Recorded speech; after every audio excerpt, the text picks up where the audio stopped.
नमस्कार, यूपी खबर देख रहे हैं आप। आपके साथ मैं हूं आस्था श्रीवास्तव। आइए नजर डालते हैं इस वक्त की बड़ी खबर पर।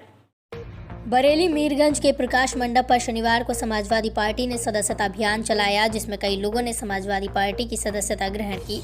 कार्यक्रम की अध्यक्षता विधानसभा अध्यक्ष सुरेश गंगवार ने की। समाजवादी पार्टी के राष्ट्रीय सचिव अखिलेश कटियार ने पार्टी में आए नए लोगों को सदस्यता ग्रहण कराई। मीरगंज पहुंचने पर विधानसभा अध्यक्ष सुरेश गंगवार और पूर्व विधायक सुल्तान बेग ने राष्ट्रीय सचिव का जोरदार स्वागत किया। कार्यक्रम में मजहर हुसैन अंसारी एडवोकेट अपने साथियों के साथ समाजवादी पार्टी के अखिलेश कटियार के समक्ष सदस्यता ग्रहण की। उनके अलावा वाल्मीकि समाज, दिवाकर समाज, कुर्मी समाज, मौर्य समाज के लोग भी समाजवादी पार्टी में सम्मिलित हुए।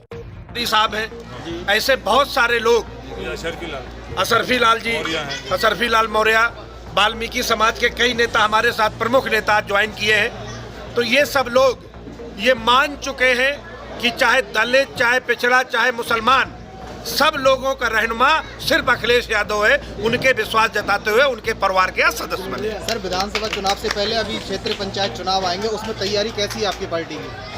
उसकी समीक्षा हमारे जिलाध्यक्ष करेंगे। हम लोग संगठन के दूसरे कामों के लिए हैं, उसकी समीक्षा और उसकी जानकारी आपको जिलाध्यक्ष। बीते दिनों पहले मायावती जो राष्ट्रीय अध्यक्ष हैं, उन्होंने एक अपना इंटरव्यू दिया था जिसमें बीजेपी का उन्होंने पक्ष लिया था और आपकी पार्टी पर बहुत कड़ा प्रहार कहा था।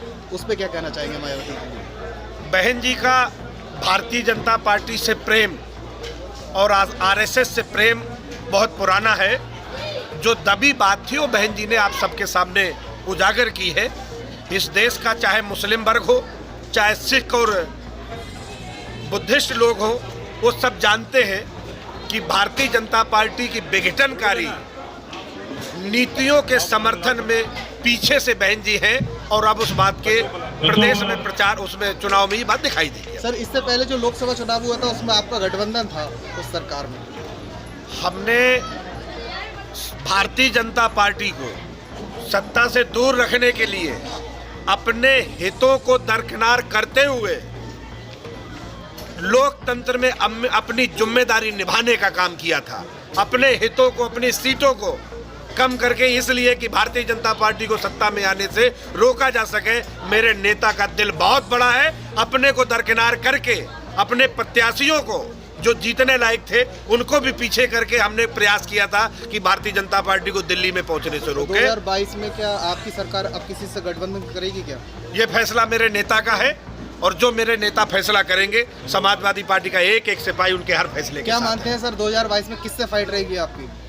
किसी से नहीं रहेगी। 2022 में तो फाइट है ही कहाँ, किसी से फाइट नहीं है। अब तो क्लियर कट बात है कि 22 में 22 किल, 22 में 22 किल, 22 में 22 किल। कृषि संशोधन बिल जो आया था उसमें कहा था कि किसानों की आय दुगनी हो जाएगी, तो उसमें क्या लेती है आपकी पार्टी?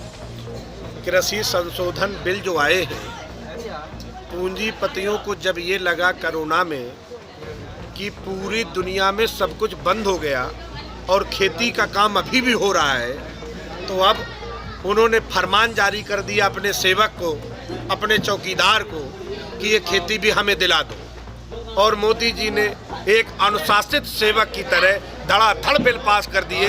3 विधेयक जो पास किए हैं कि कारपोरेट अब खेती बाड़ी करेंगे, उनकी जमीन लेंगे, हजार एकड़ के फार्म बनेंगे। लेकिन ये उत्तर प्रदेश में होने वाला नहीं है। समाजवादी पार्टी के राष्ट्रीय अध्यक्ष ईंट से ईंट बजा देंगे, लेकिन किसान की जमीन नहीं लेंगे। सर, 2022 में जिले में 9 सीटें आती हैं विधानसभा की, उसमें से कितनी सीटें आपकी? 9 की 9।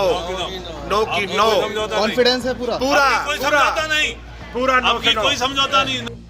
यूपी खबर में फिलहाल इतना ही। मुझे दीजिए इजाजत। नमस्कार।